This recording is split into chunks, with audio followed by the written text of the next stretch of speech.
Would you like to take a Mediterranean cruise with my daughter Rachel and me?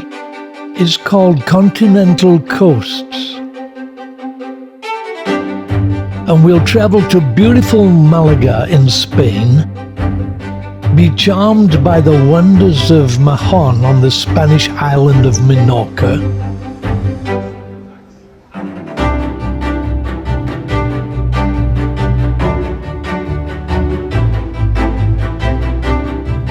soak in the sunshine and splendor of Toulon on the Côte d'Azur in France.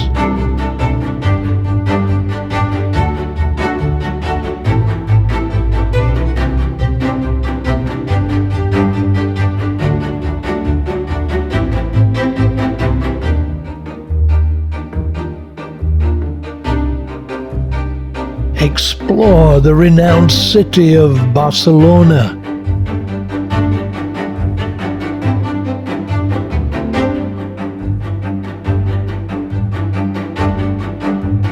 Be totally wowed by iconic Valencia. And complete a memorable odyssey by exploring historic Cartagena. Here we go with Rachel in the Med.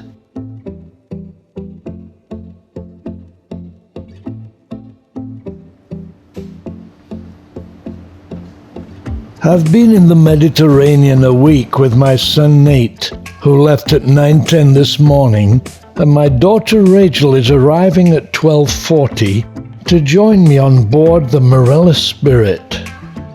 And here she comes.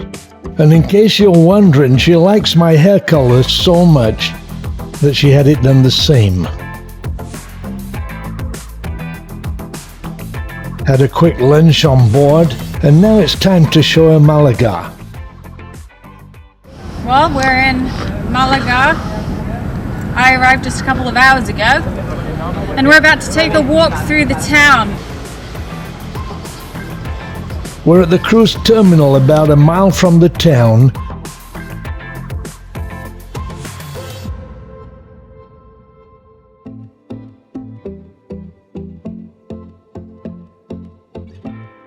And we'll walk down the promenade, past the marina,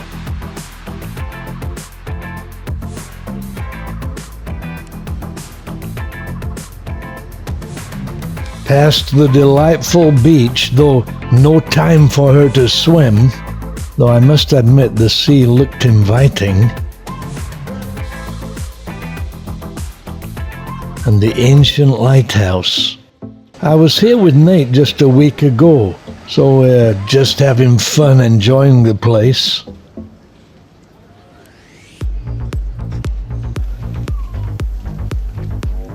Rachel taking a look at the shops. So what's new? How about an electric bike? Or perhaps a boat trip on one of the many boats available.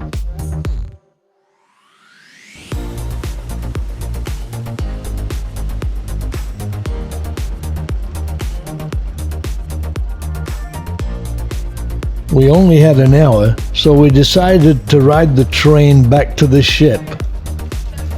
Rachel lives in New York, so the chance to visit the Mediterranean again is a real treat. Last year it was Croatia, Italy, Montenegro and Greece. This time we'll visit Spain, the island of Menorca, Barcelona, Valencia, Cartagena, and the beautiful French city of Toulon. We're happy to ride the €3 train back.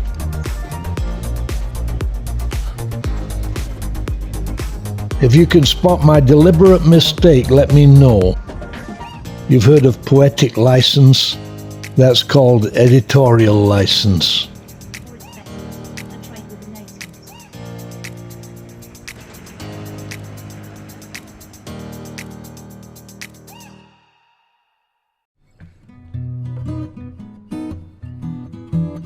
Next morning we woke up to another beautiful day in paradise.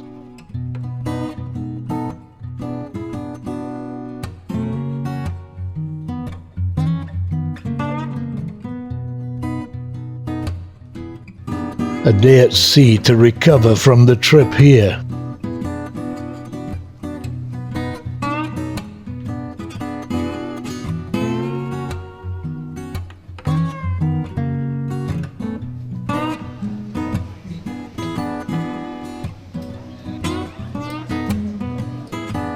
Enjoying the trip?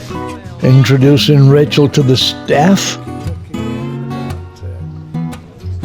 No need to show her around the ship, we were on it last year. But this year I splurged on an outside cabin complete with sea view.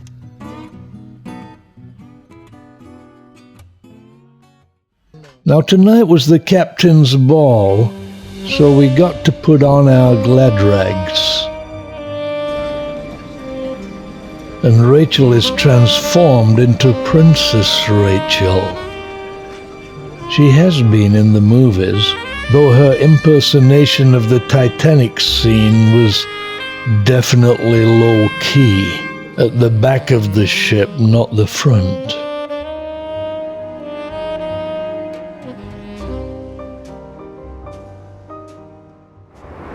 Just had the captain's ball.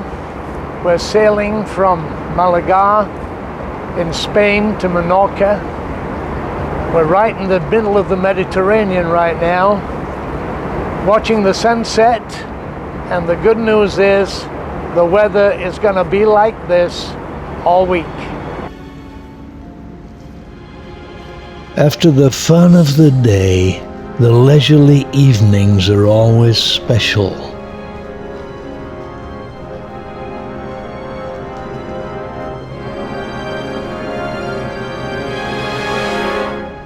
Enjoying the sunsets and relaxing.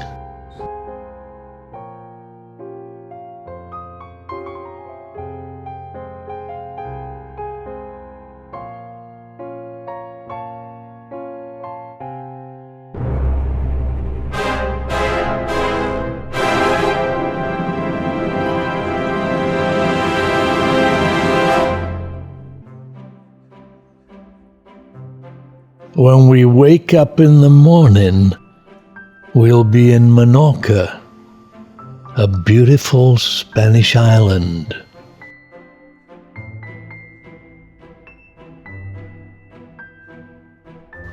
Menorca means smaller island, to distinguish it from Mallorca, which means bigger island. Rachel is looking forward to the adventure. We're in Menorca. Though actually not a part of Catalonia, the flag is prominent and both Catalan and Spanish is spoken here. We're in the capital city, Mahon. I was immediately surprised by the beauty of the place. The white buildings, blue sky, interesting streets and palm trees, creating a delightful scene. The guy who lives there is not too big for his boots. Or should that be shoes? The ship docked right next to the city, so all we had to do was walk off. The bay here is one of the largest natural harbors in the world, being over 3 miles inland and easily accessible for large cruise ships.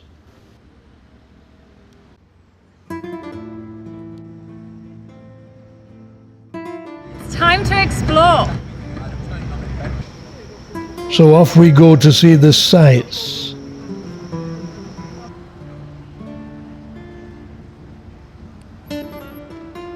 Try the food, hear the music, soak in the history, and browse the shops. Oh, and have a swinging time. I remember the time I had to push her. That was a long time ago.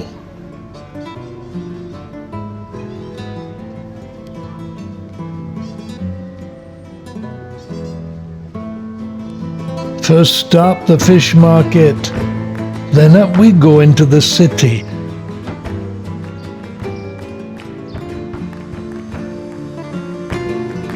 The good thing being we get good views.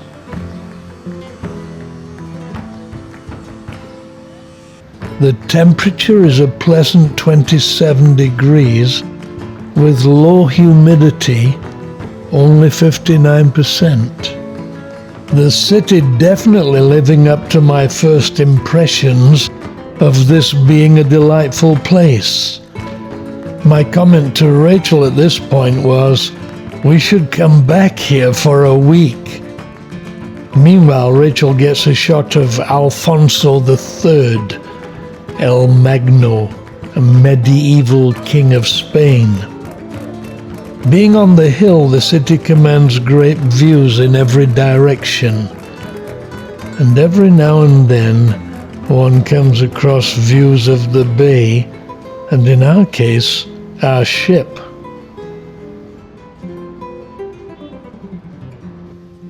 Narrow alleys abound. Now for some historic Mahon. This place was created in 1944 after the demolition of the original core of the city. It's interesting to note that the plaque on the wall is written in Catalan. It appears the city centre was rebuilt at that time. The Tourist Information Centre was excellent. The staff delightful. Just outside was one of the best places in the city, al fresco dining and a street market. At this point in time, the church clock struck 12.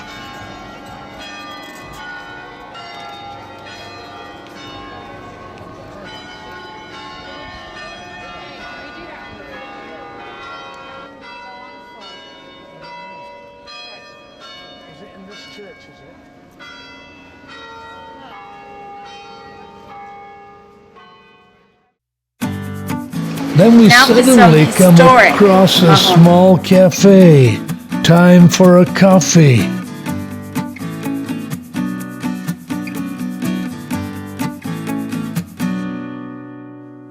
We just had a lovely coffee and we're going to walk around a bit more and check out the other areas of the town. We've just been to the historic area and we're going to look around some more stores and some more sites. At this point we noticed there would be an organ recital in the Church of Sancta Maria, performed by the renowned organist Tomé Olives. So we made a beeline for the church with its magnificent organ. The organist's performance was projected onto a screen in the church.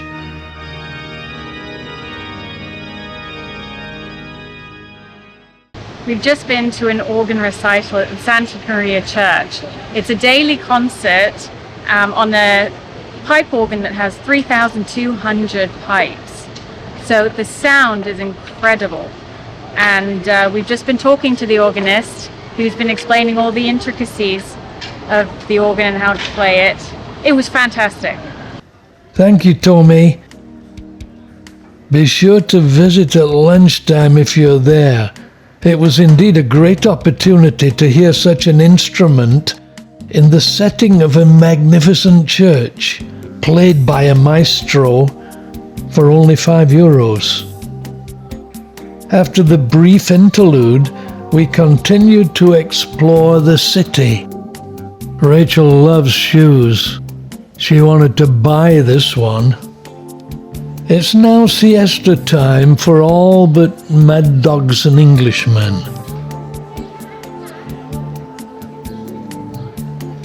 Where have all the people gone?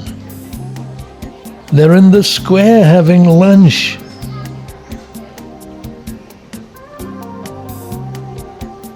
There are many historical places to see. It's indeed a beautiful city.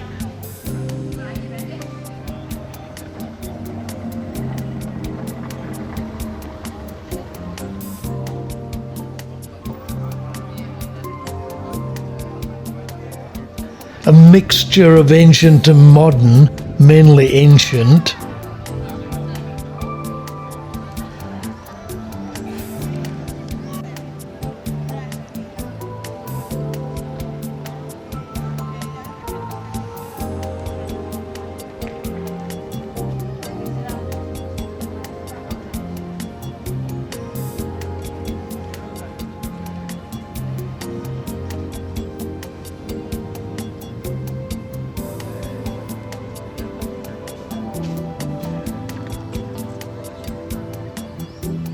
I love the al fresco cafes and restaurants. Sit in the sun and enjoy the fun. Which reminds me, what is Mahon famous for? Well, Michael Caine told me, and not a lot of people know this, but mayonnaise was invented here. It's the invention of the French chef of the Duke of Richelieu in 1756. After the Duke had defeated the British at Port Mahon, his chef created a feast to celebrate that included a sauce made of olive oil, cream and eggs. He called it mayonnaise. So there you have it. If you visit Mahon, be sure to try the authentic mayonnaise.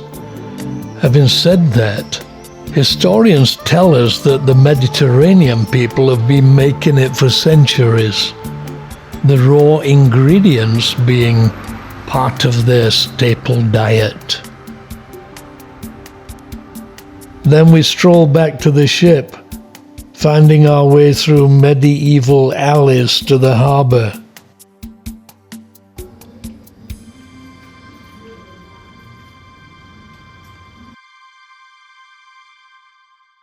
Wonderful time here. I love this place.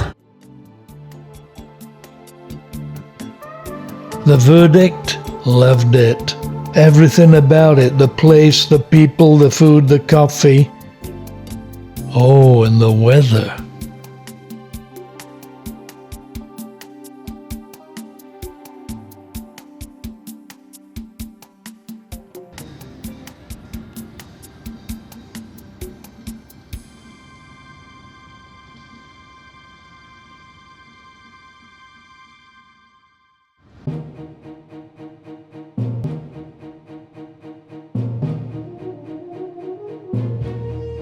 After an amazing day in Mahon, we embarked for what is reputed to be one of the best sailaways in the Med. This is the inlet through which we are about to sail.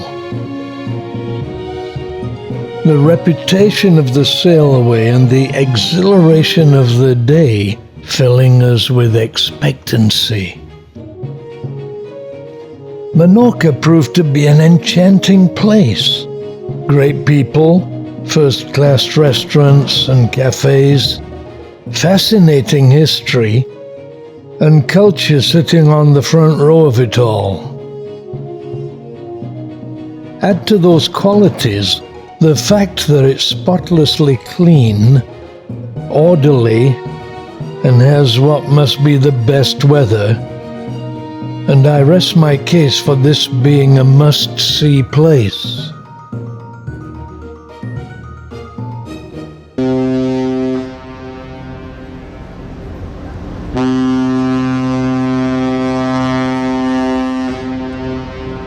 That's ship talk for goodbye and thanks for the fun, clearly echoed by the grateful shore.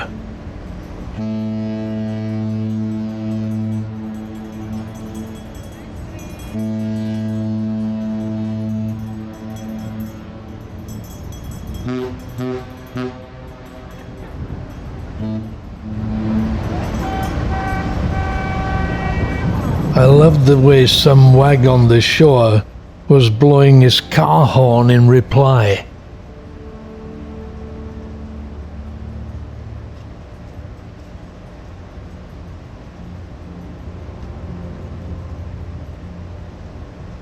I want to buy an apartment here and moor my boat outside, then sit on the balcony and watch the world go by. That looks like a nice patio on the top floor there. For your information, after we've sailed away, we go back down to the cabin, take a shower and dress for dinner. Casual, of course, but I'll let you enjoy the views for a moment.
For the visitors who are not on a cruise ship, the yellow catamaran is an excellent way to see the harbour and the cruise ships close up.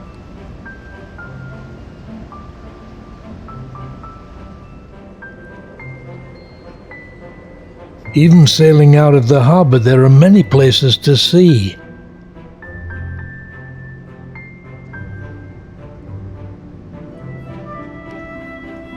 Coming up, the Isla del Rey, also known as Bloody Island, which houses the old British military hospital that's now being restored.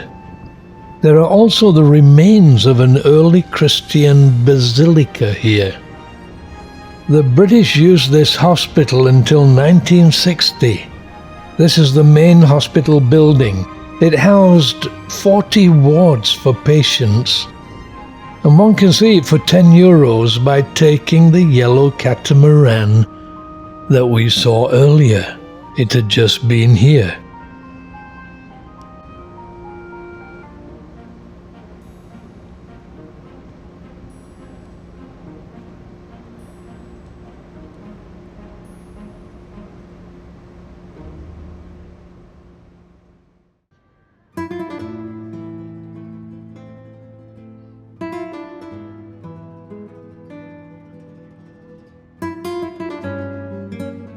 I think I fancy an Airbnb here, a villa with a pool, sea view and motorboat.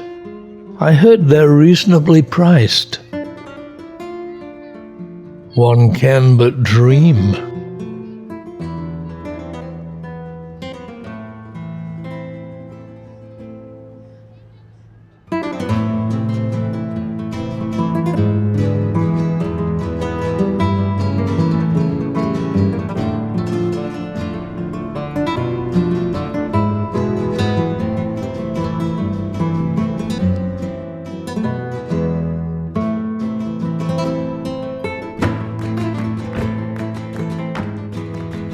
As we near the open sea, there are many defensive forts. In the distance, the Fortaleza Isabel III. In the foreground, the Lazaretto de Mahon was built as an isolation hospital for ships arriving in Spain in the 19th century. This was an important location in times past. The buildings still majestic.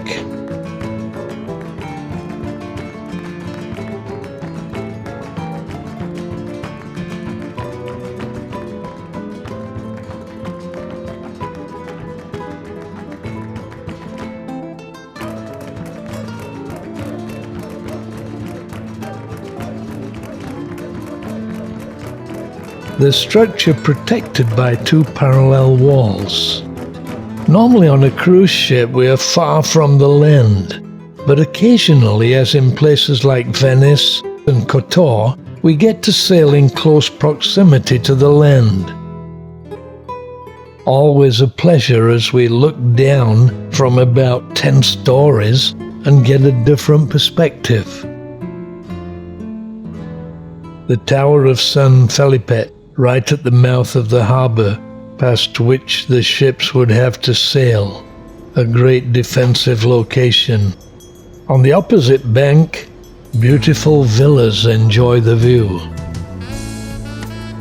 Now there's an unusual sight. A man is giving his horse a bath in the sea. A quick turn to port as we leave the harbour. We will head northeast to Toulon in France. Meanwhile, on the ship, the fun goes on. That was the most picturesque sail away.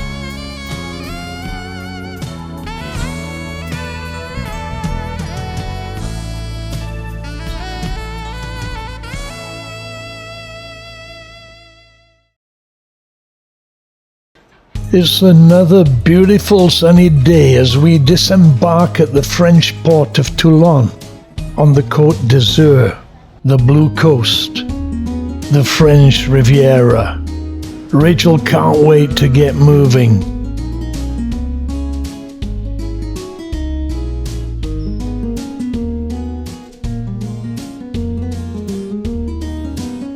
We decided to take the train to the beach, if you see what I mean by the train. Actually a great way to start the day, getting a glimpse.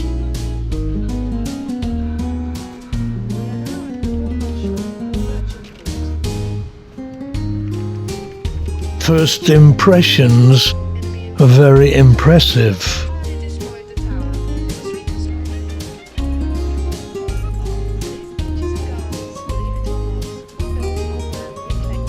We plan to have a look around before continuing the journey. Certainly loved the place.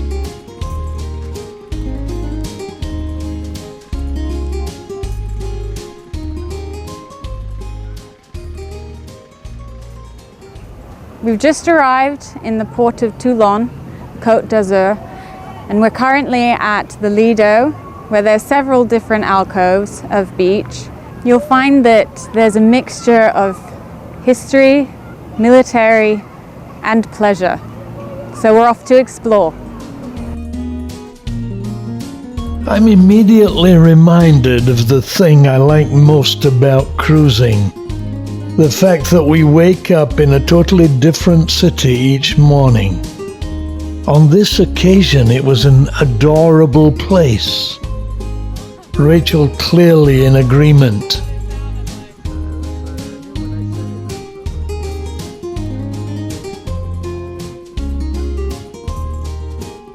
Though she would love to be in the sea.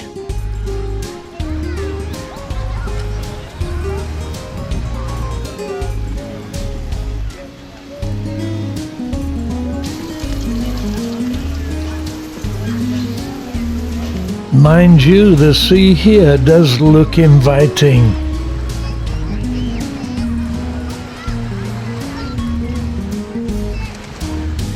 But so does Fort St. Louis. We decided to take a stroll, check out Fort St. Louis.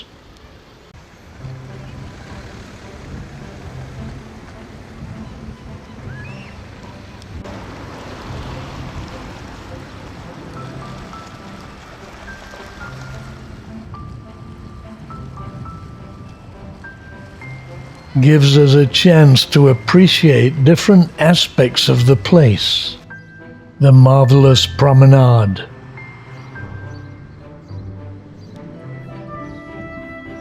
The fort now run by the French Navy.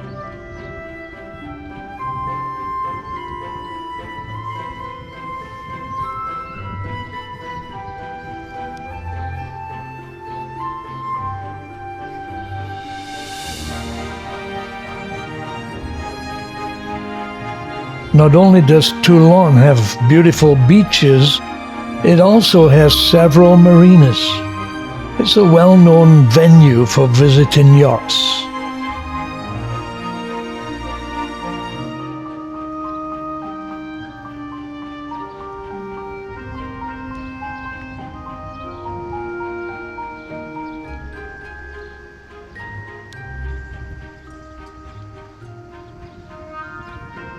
Fort St. Louis was originally called Fort des Vignettes and was built on the orders of Vauban in 1692. Now its main claim to fame is that there's a great restaurant there with superb views.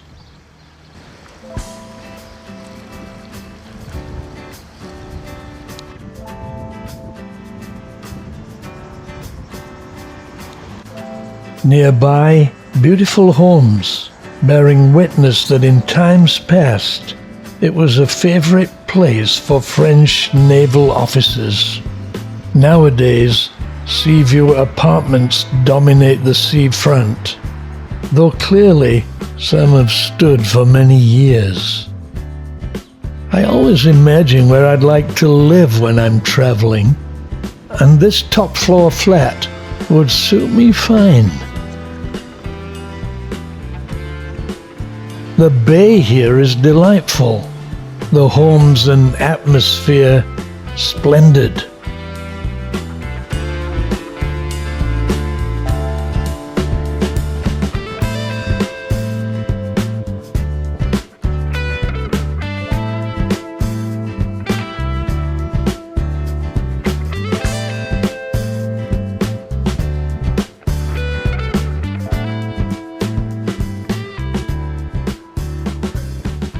I love the naval designs.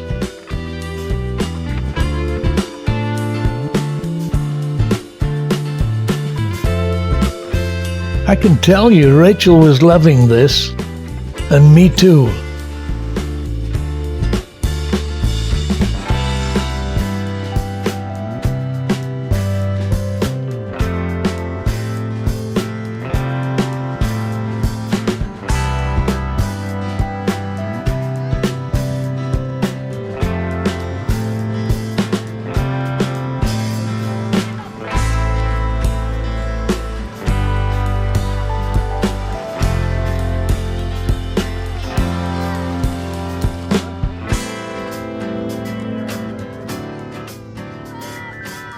When Rachel takes the camera, you can expect great shots.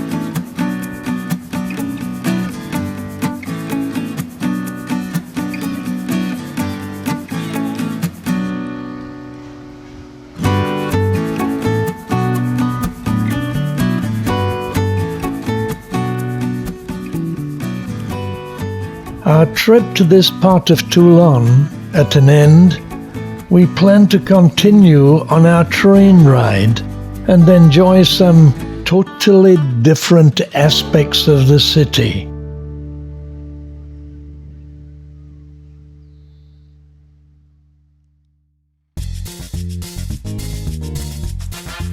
So we jumped back on the train and began our journey into the city.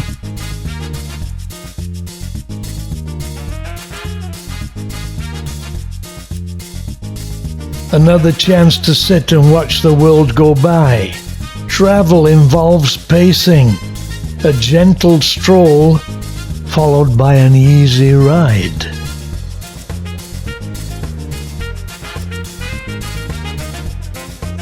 Now, if Nate was with me, he'd want to visit the cafe at the renowned rugby club.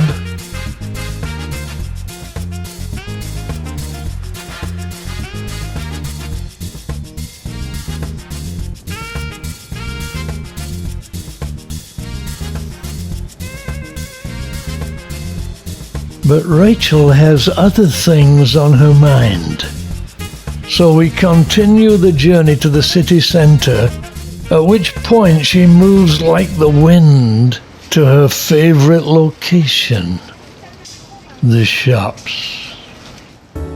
Toulon is a magnificent city with a fascinating past, situated between Marseille and Nice, not far from Cannes and Saint-Tropez, and the location of a number of historic affairs. This is where Napoleon, as a young artillery captain, made a name for himself at the siege of Toulon. It's where the famous statue Venus de Milo was brought after it was discovered on the Greek island of Milo. The Stade Mayol is the home of the Toulon rugby team that was 3 times champion of Europe.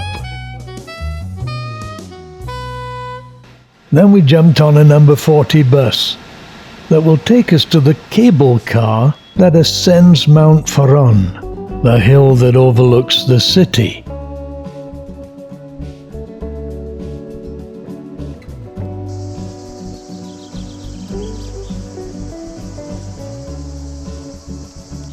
The return fare was €7.30, and it took about 5 minutes.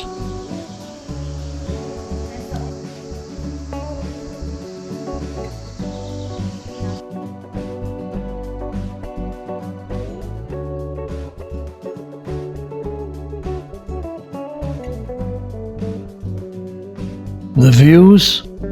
Splendid. The guidebook tells us that the top can be reached by cable car from Toulon or by a narrow, terrifying track.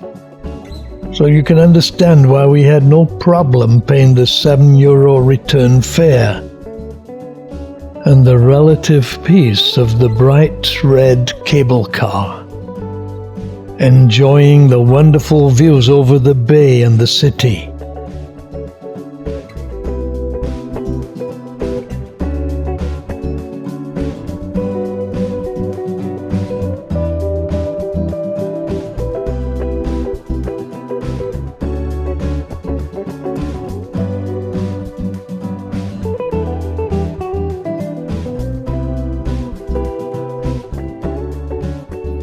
I suppose that's the terrifying road down there, and clearly someone is running down it. On reaching the summit, the view was spectacular.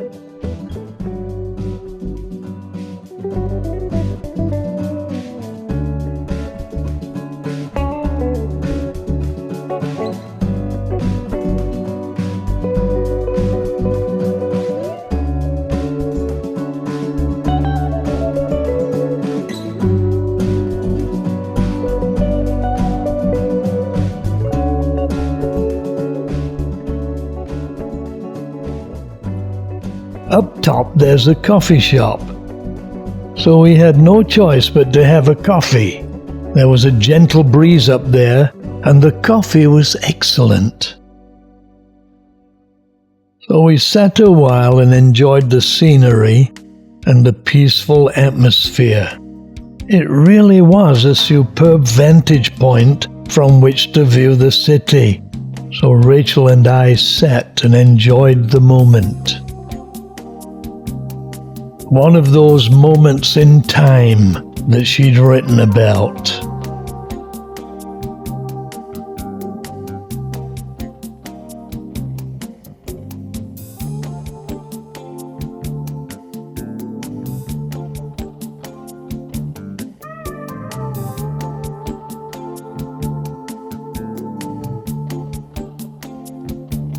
After which we returned, though our exploration of this delightful city was to continue.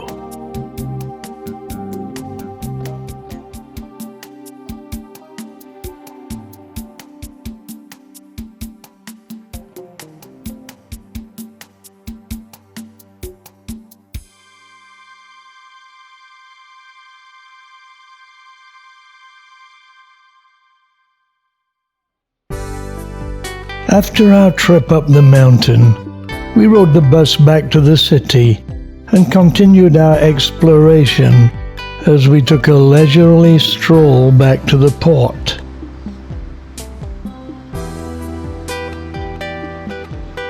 First stop was the Place de la Liberté, Freedom Square, a large open square that is one of the nicest parts of the city, just north of the old town of Toulon. A beautiful fountain is the centerpiece, surrounded by majestic buildings. Rachel was immediately intrigued by the fountain and went to stand right under it. Indeed, a spectacle with the statues and the backdrop of beautiful architecture. The former Grand Hotel, built in 1870, stands right behind the fountain, and since its inauguration in 2011, has been the home of the Liberté Theatre. The square is surrounded by cafes and the Galerie Lafayette, a major French department store.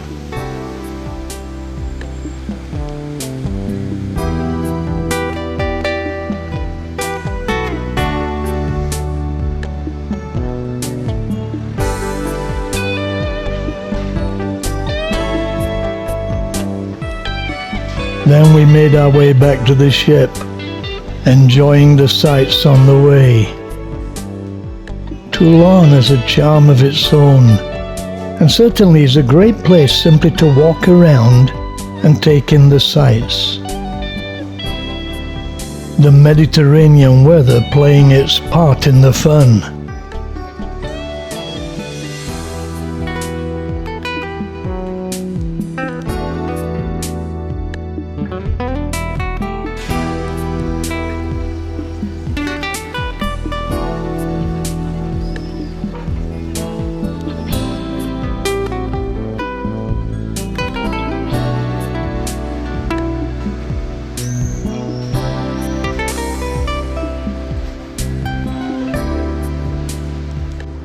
The port is the most important naval port in France. There's always something happening here. Cruise ships, navy vessels, flags fluttering, our ship not too far away.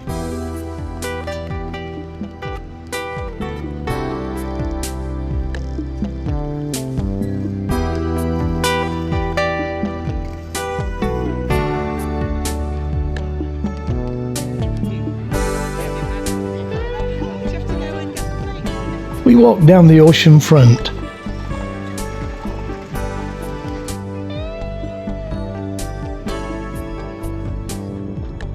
And managed somehow to be the last on the ship again, with 2 minutes to spare. Literally 35 minutes later we were sailing away.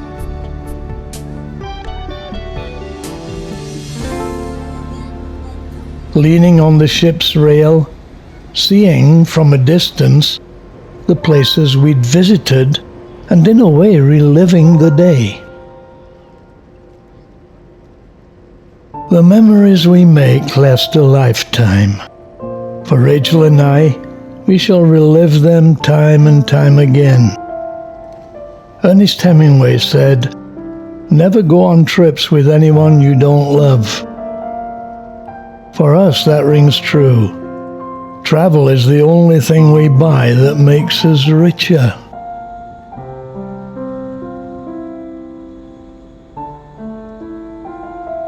I asked Rachel, when was the last time you did something for the first time? She smiled and said, "Today. Thanks, Dad," and give me a high five. Now this is what I call living.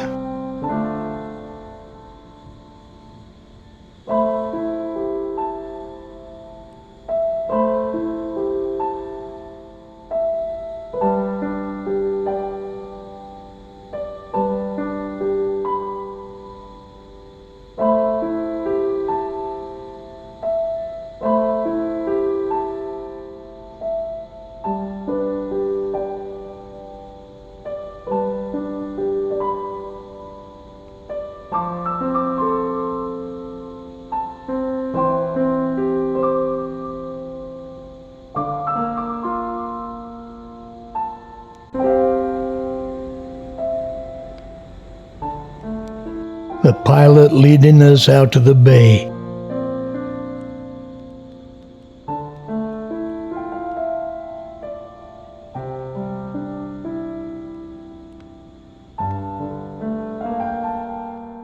Tomorrow, we shall wake up in Barcelona, Catalonia, Spain, and I'll ask Rachel, when was the last time you did something for the first time?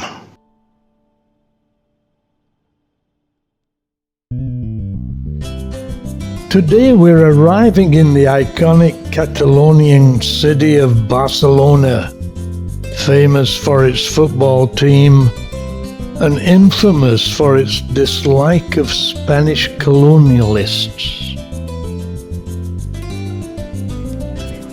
Our good friend Urosh has kindly offered to come and enjoy the day with us. So we took the bus into the city and were soon exploring.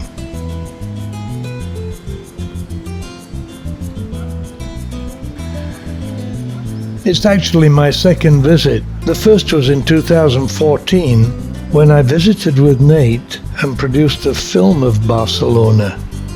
So the day brings back memories.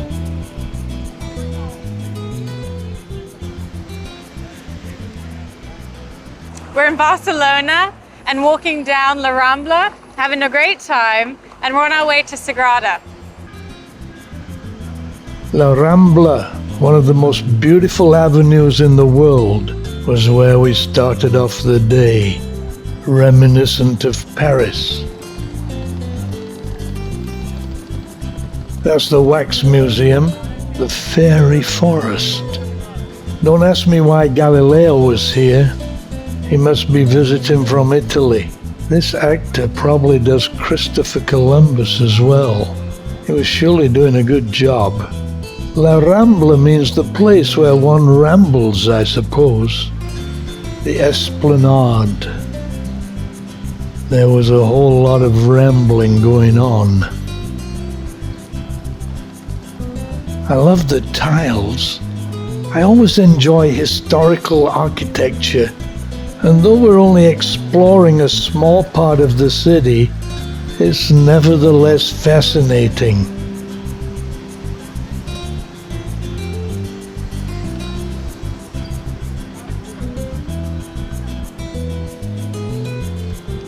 There are many surprises as we ramble. We came across this delightful plaza, the Plaza Real, the Royal Plaza. It's a favorite place here. We had a coffee in the Canary Islands service area. English people all know what a service area is. We have them on the motorways. The coffee was great, almost as good as Beaker Delta. We're enjoying a lovely coffee and some amazing music. Back onto La Rambla. It's a very attractive place.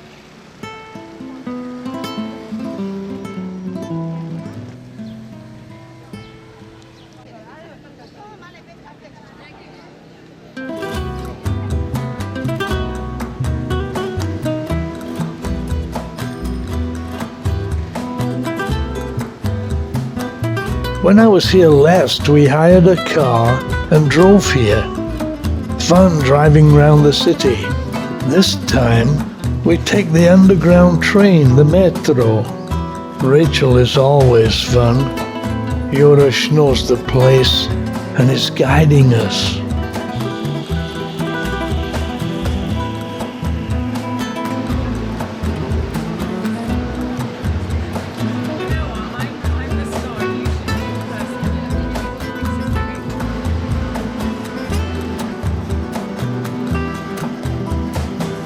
The plan is to try to get to see Sagrada Familia, the renowned basilica named by Antoni Gaudí.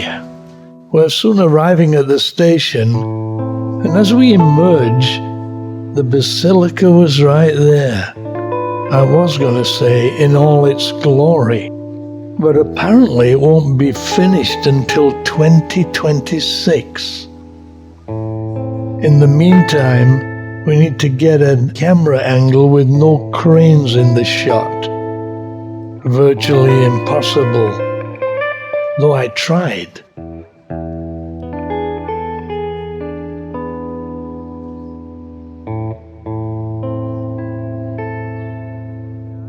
People from China are warned they cannot eat the dogs playing inside.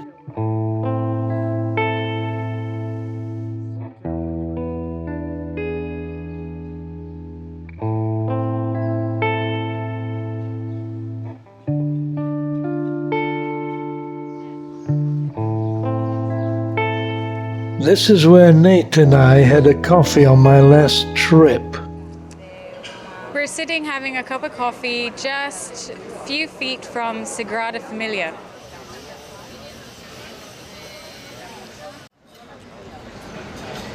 Okay. This is great.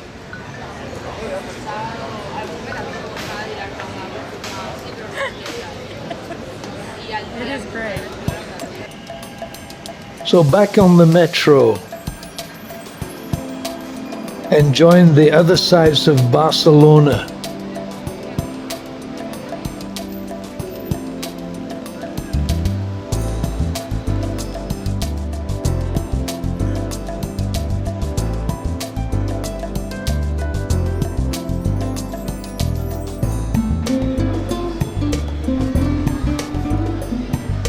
Marilyn Monroe still entertaining.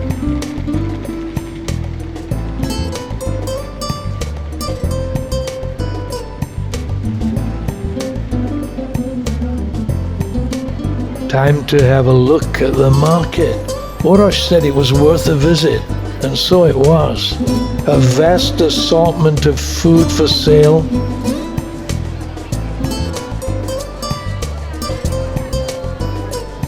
Spices of every kind, dried fruit.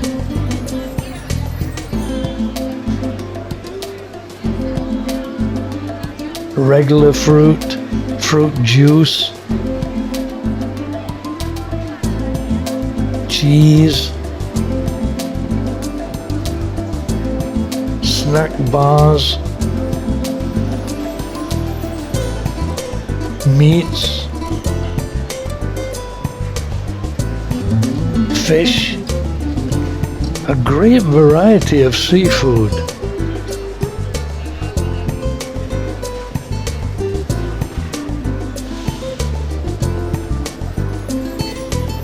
We really enjoyed looking around. Then back into La Rambla. Even a Chinese dragon was there.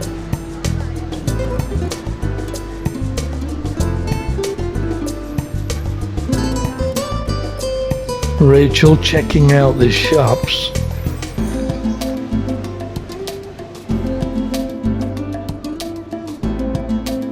On the way back, she wanted to check out the mall.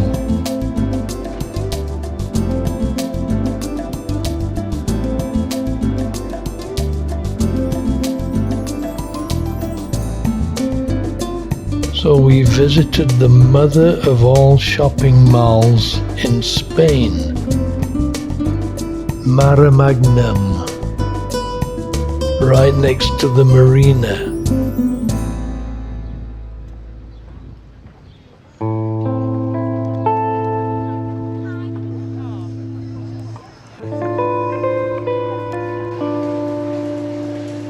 To quote Rachel, what a great way to finish a great day. And we caught the bus back to the ship, and in no time was sailing off, but not into the sunset. Tomorrow we'll wake up in Valencia.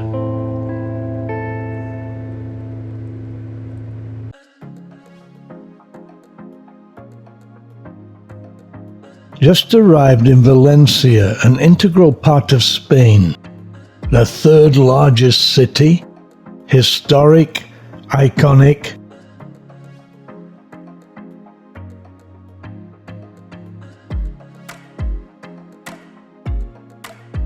And when we checked out the tour, Rachel said, "Dad, let's do the tour today."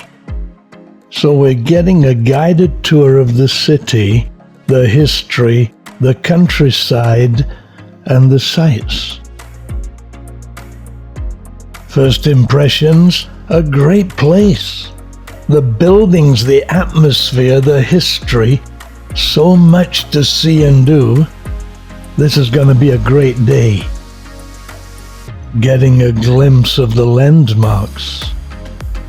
In the past decade, Valencia has really flourished, and today represents an important part of the culture of Spain. About 60% of the local people here speak Valencian. Everybody speaks Spanish. First port of call was the Central Market.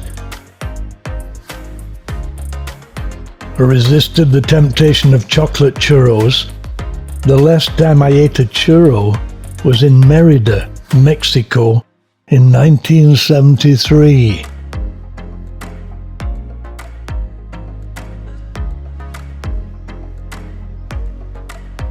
The Moors brought many foods with them that didn't exist in Europe at the time of their invasion. The market here is therefore very interesting. The usual things one expects to find.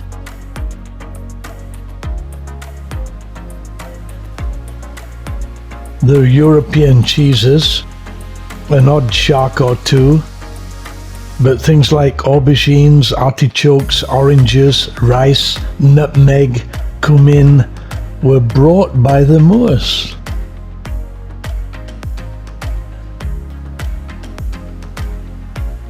Sardines were here already.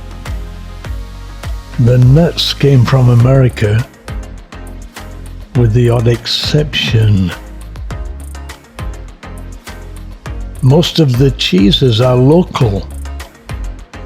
Cheese is very popular here. Fun to explore. I wish they would give samples. The sausages look great.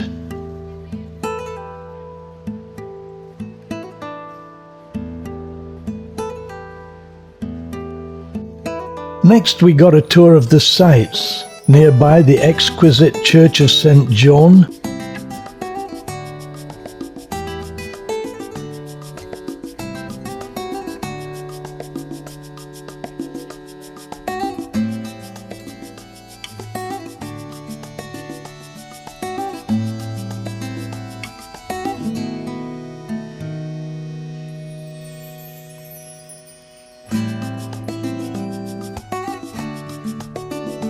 One thing I love about walking through European cities is the abundance of fascinating sights.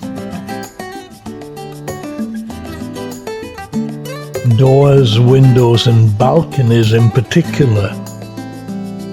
The Silk Exchange is very impressive and is one of the most famous civil Gothic monuments in Europe.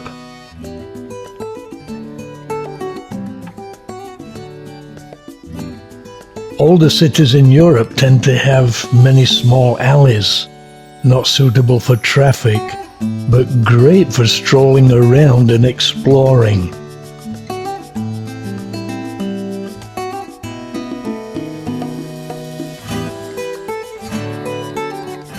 The Placa Redonda is remarkable. The circular rotunda, built in 1847, is like going back in time. And people who lived here describe it as a secret tunnel to the past and typical of the Valencian way of life.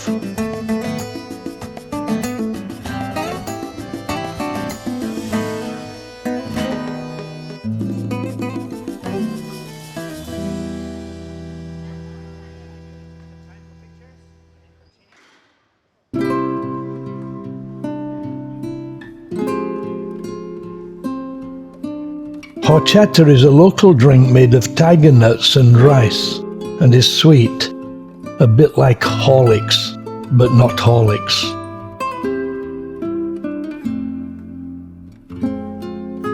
The Church of San Caterina, local people call the towers of El Michelet and Santa Catalina husband and wife. They're both in the Plaza de la Reina and quite similar.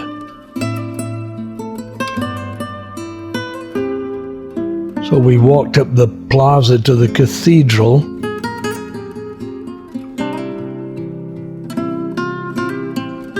This is El Michelet and the cathedral.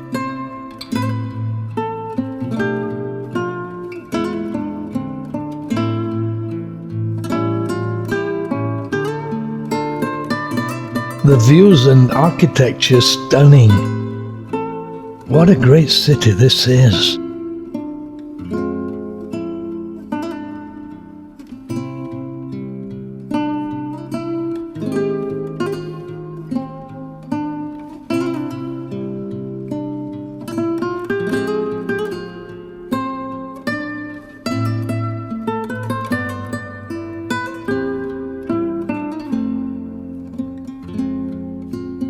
The Plaza of the Virgin, the cathedral, and the basilica that houses the shrine of the patron saint of Valencia, the Virgin de los Desamparados, was our next location.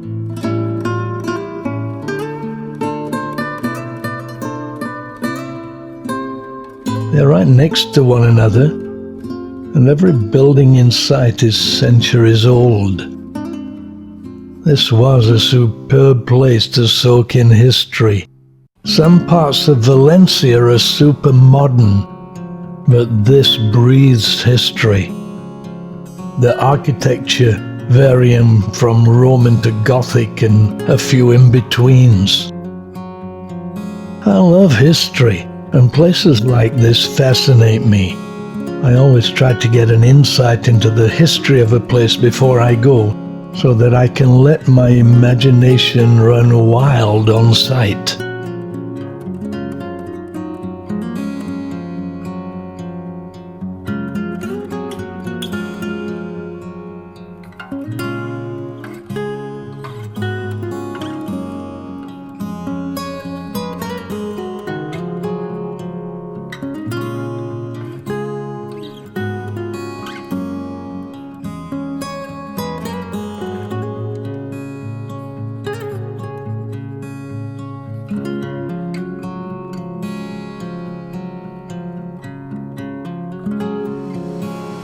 The beautiful fountain of Turia, which can be seen in the Plaza of the Virgin, is certainly impressive.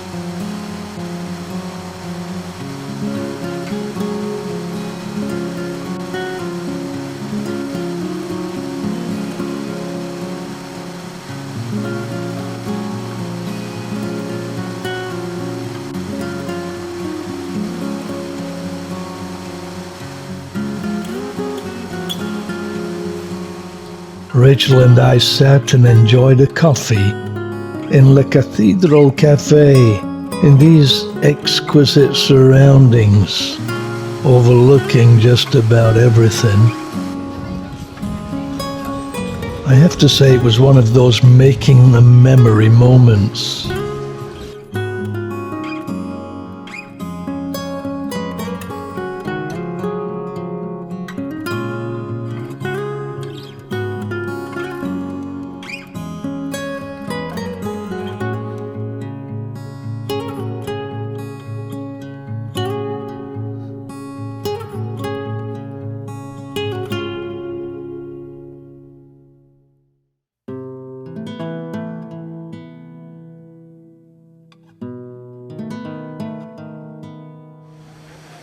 The centerpiece of the fountain is the Roman god Neptune. Anyone who travels in Europe very much quickly gets to instantly recognize Neptune, though this depiction is of a young Neptune. The fountain represents the Turia River that flows through the city.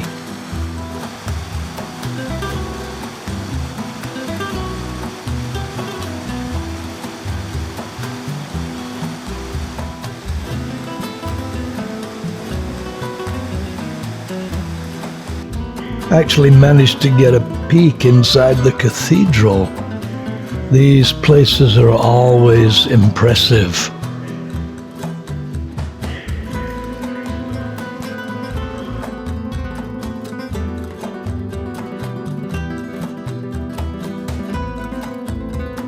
Then more exploring.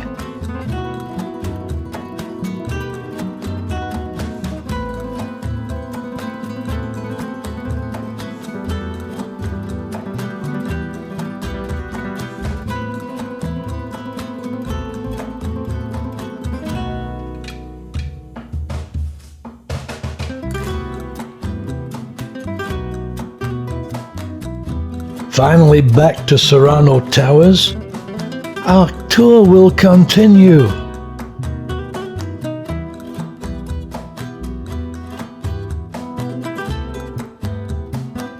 We have some interesting things to see.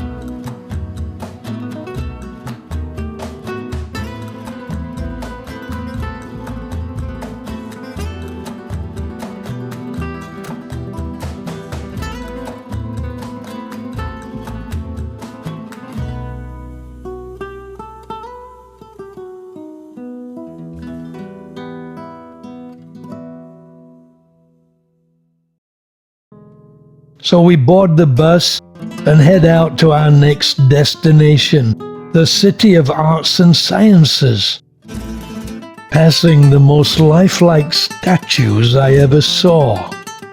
Maybe. The City of Arts and Sciences is a cultural and architectural complex that is the most important modern tourist destination here. This is the Opera House. The complex is actually one of 12 treasures of Spain, situated in the riverbed of the River Turia, which was rerouted after the flood of 1957. The umbracle on the right here contains a landscaped walk with plant species indigenous to Valencia. Inside is the Walk of the Sculptures. The centerpiece, the hemispheric, is shaped like a giant eye and incorporates an IMAX cinema, planetarium and lacarium. Behind it, the Agra, the gathering place, is where sporting events and concerts are held, and clearly Rachel is impressed. Part of the movie Tomorrowland was filmed here. We're currently at the City of Arts and Sciences, which comprises of several different buildings, including a open space of water, which is supposed to be reminiscent of the river that used to be here. The old riverbed has been replaced by a colourful park that is very photogenic. A pleasure to behold. The architecture of these buildings is just extraordinary and so unique. I've not seen anything like it before. Our main regret was that we were not able to spend more time here. But in fact it needs several hours, maybe days to explore it.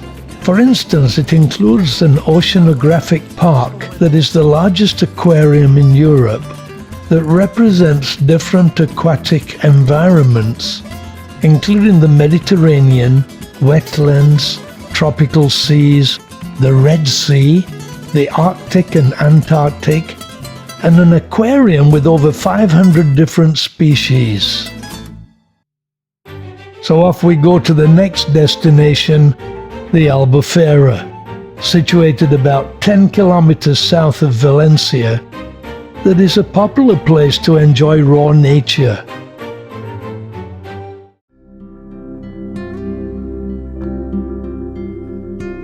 It's an opportunity to explore the beautiful pastoral countryside of Spain. Peaceful, scenic, rustic, not a soul in sight.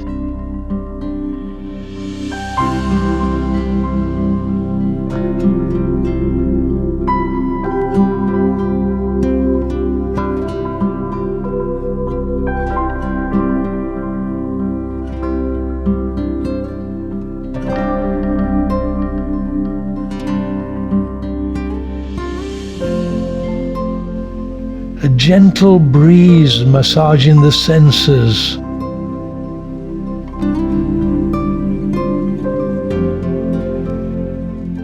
Reminiscent of some English countryside until the palm trees appear.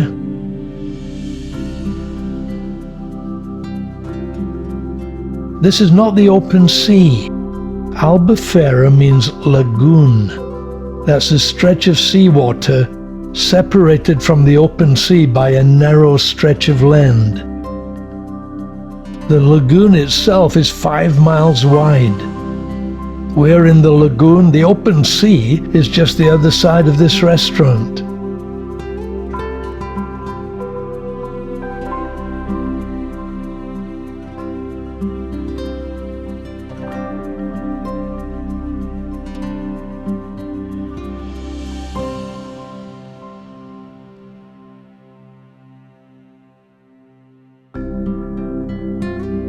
It was a very enjoyable boat ride, getting some fascinating glimpses of rural Spain. Certainly at times we felt we were on the open sea.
So back to the city.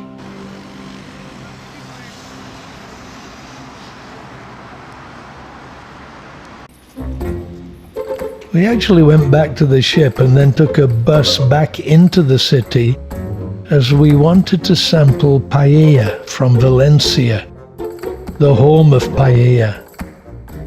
Our friend Emma joined us for the treat. The bridges here, by the way, used to go over the river before it was rerouted. Now they cross the park below. Fascinating.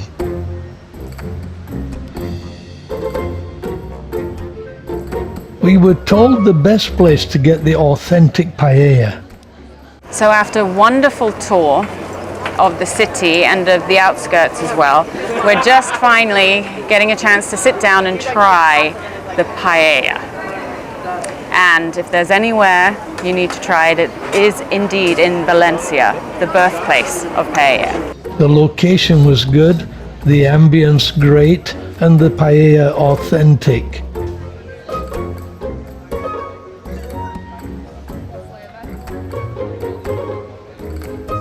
The ice cream was divine.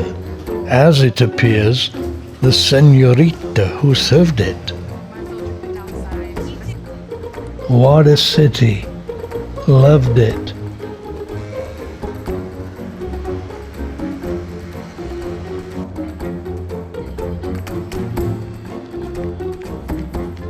Then we met Abdul, a great fan of Valencia Football Club and a fun guy. This is Abdul.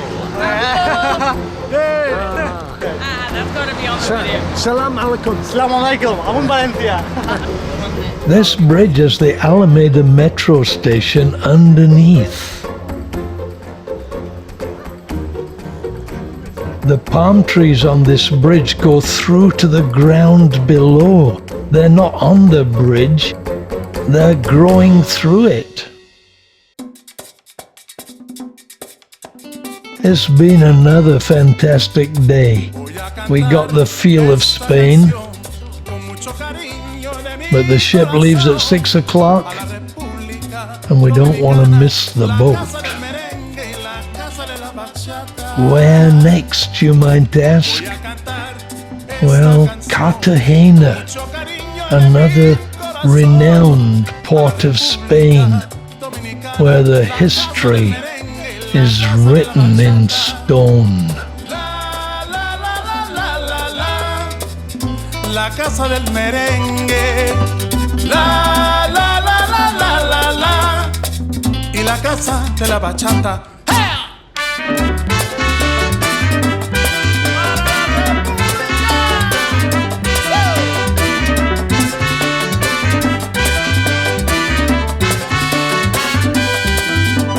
Música, música, música, te traigo música. Música, música, música de la República. ¡Ajá!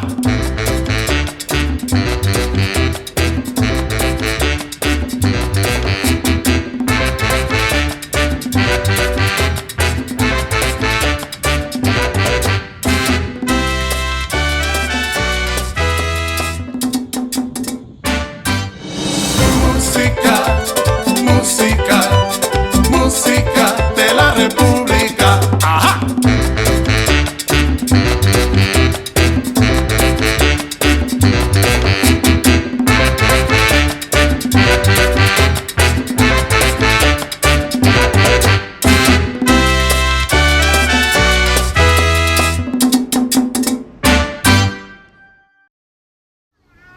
We're now in Cartagena.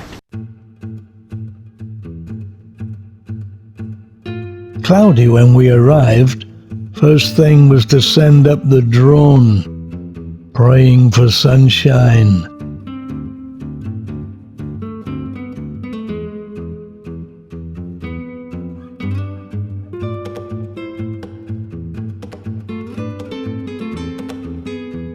I'm always amazed at the difference sunshine and blue skies make to a place. But Cartagena is nevertheless a fascinating place. Walk off the ship and already in the thick of it.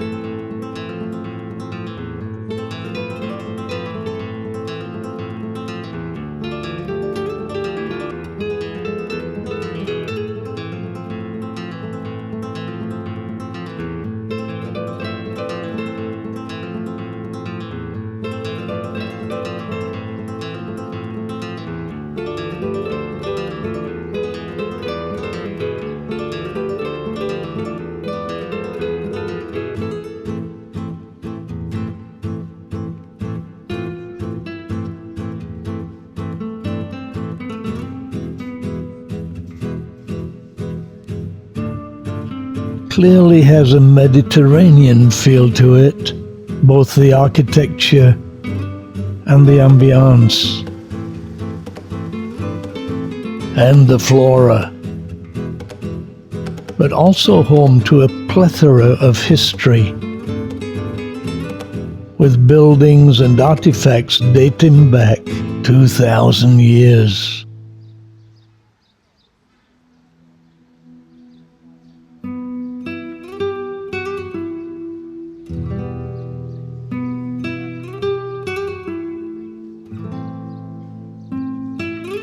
We first strolled into the town, a really beautiful historic place. The sun then came out for the rest of the day.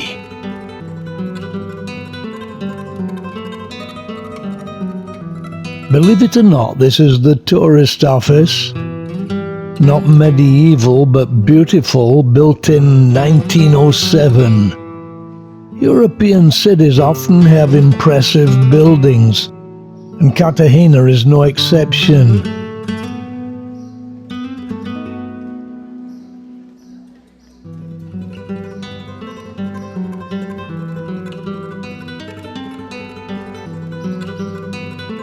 At times I wondered where have all the people gone, but I'm not complaining. It's peaceful and quiet this morning, and we walk up to the Cathedral of Santa Maria la Mea, clearly an ancient building. Cartagena is home to quite a few historical sites, and we're looking at one of them, the Cathedral of Santa Maria la Mayor. The 13th century cathedral is considered to be in the location of the first church, founded by the Apostle St. James, known in Spain as Santiago, who landed here in the 1st century AD to spread the word of Christianity throughout Spain. As a peacock welcomes us, we reached what has to be the major attraction here, the historic Roman amphitheatre, built at the end of the 1st century BC, when Rome was at the height of its power under Augustus, who had defeated Antony and Cleopatra. It was only rediscovered after almost 2,000 years in 1987. It had been buried beneath the remains of centuries of historic occupations, as Cartagena was conquered by Byzantine, Visigoth, Moorish, and finally Christian armies.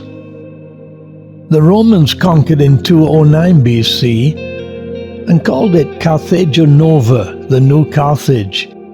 As Carthage itself means new city, it became the new city. It's difficult to believe how this vast amphitheatre was buried for so long. To suddenly come across it after walking up the hill was stunning. It's one of the high points of the city, providing views over the surrounding countryside and the cathedral.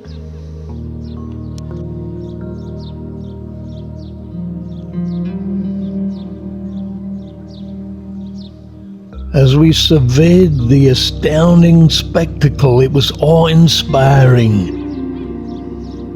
I often wonder if places like this are left undiscovered for millennia. How many more places are still to be discovered? Even here it appears excavations continue.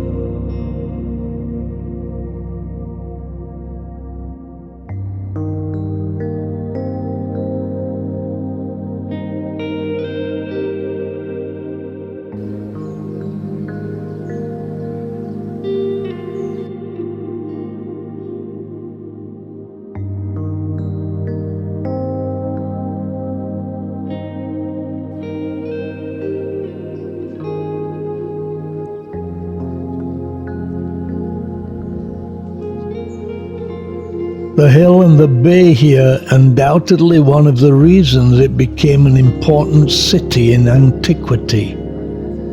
It's regarded as one of the best harbors in the Mediterranean. Nowadays there's a new amphitheatre, the Torres Park Auditorium, used for musical performances. The ancient and the modern, side by side. Unquestionably, there are spectacular views from up here. It's a great place from which to survey the city.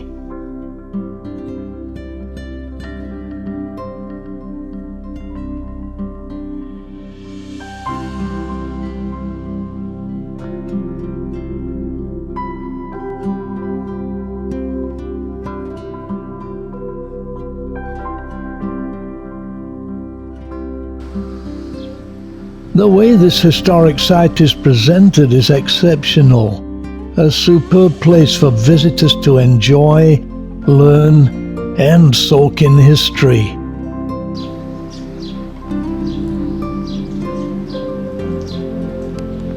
The statue of Hasdrubal the Fair, the Carthaginian general who refounded the city in 228 BC, as Quart Adasht, the new city, a name identical to Carthage. We then walked back into town to grab a drink and a sit down. Free Wi-Fi here.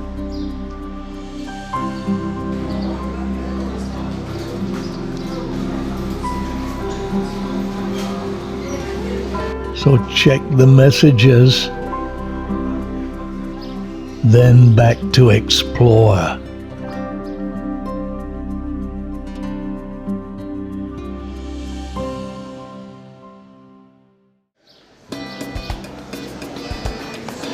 Time for a stroll around this fascinating city that certainly has a Spanish feel to it.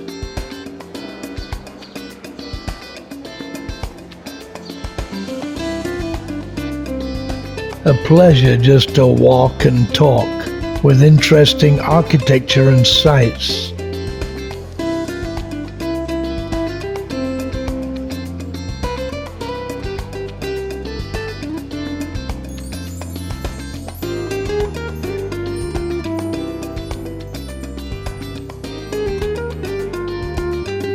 The city was a pleasure to behold, and bilingual signs help visitors feel welcome.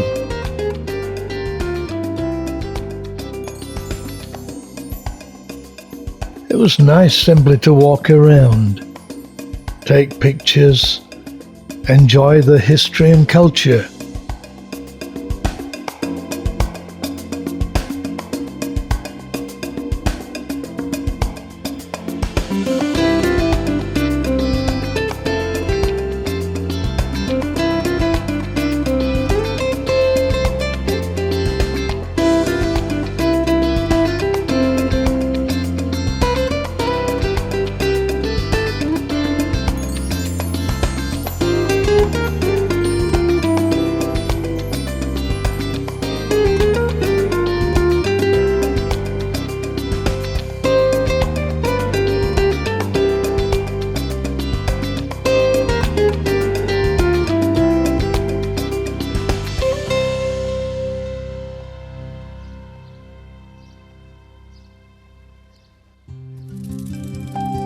We soon arrived at the Master of the Artillery Park, a statue of St. Francis of Assisi prominent, and unusual in that he appears to be holding a man and woman, perhaps Joseph and Mary. Every now and again in European cities, one comes across places hundreds, maybe even thousands of years old, relics of the past, that very often have interesting stories to tell.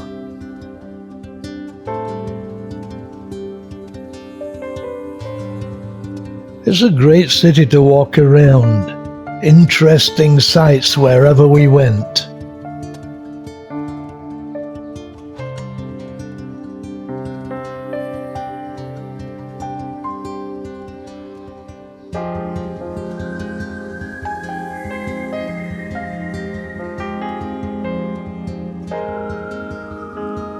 Still only 2 o'clock in the afternoon.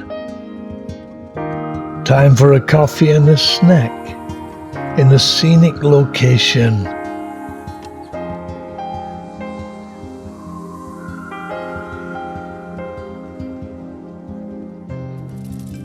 Cartagena, even though a cruise ship was in port, was not crowded, and it was one of my favorite places on the trip.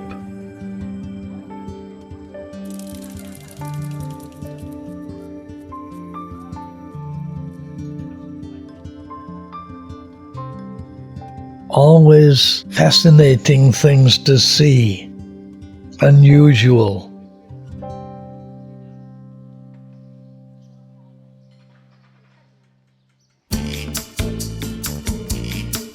Finally, a stroll back to the ship. Did you notice we hardly saw a car all day? Certainly did not see one moving. It's a really charming city. Elegant, spotlessly clean, a sense of grandeur. Always a pleasing ambience.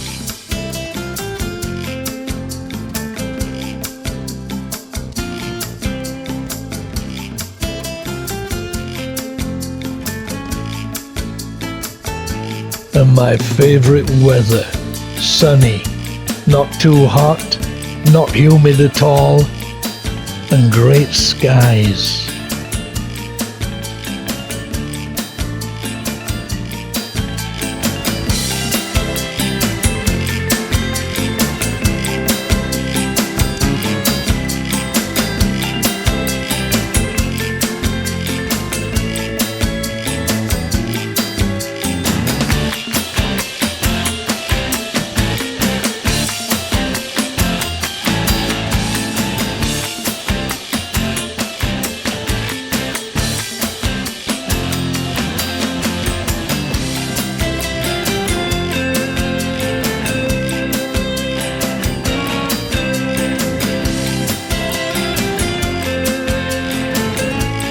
Thank you, Cartagena, for a wonderful day.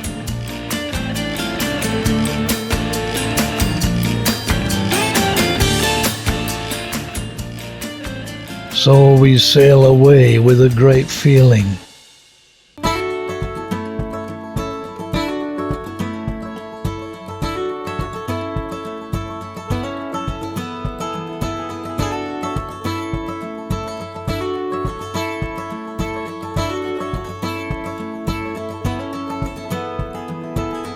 It's been a long, hard season.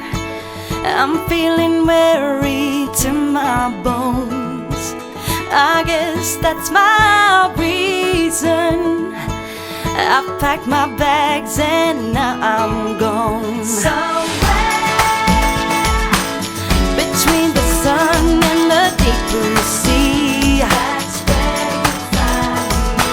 Tender red, flat out on a beach bed. That's where you find me. Working on my fishing skills in a little boat that I'll rent. Ain't got nothing but time to kill. No vacation's been more heaven sent. Somewhere between the sun and the deep blue sea. That's where you find me. Tender red, flat out on a beach bed. The Last Supper to celebrate. Prawn starter, steak to follow,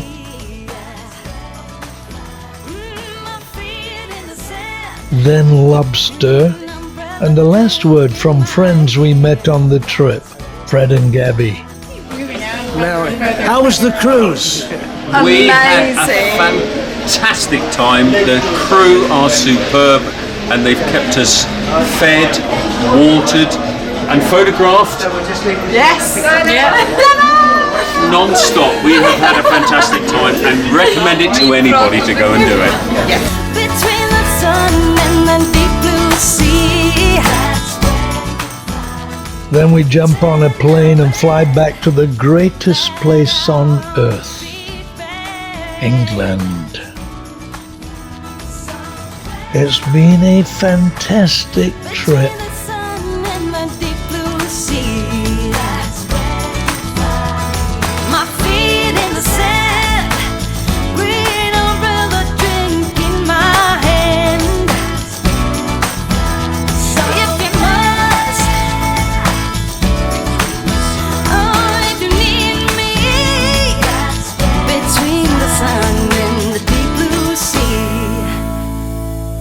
Oh, and thank you, Rachel, for taking us to all these amazing places.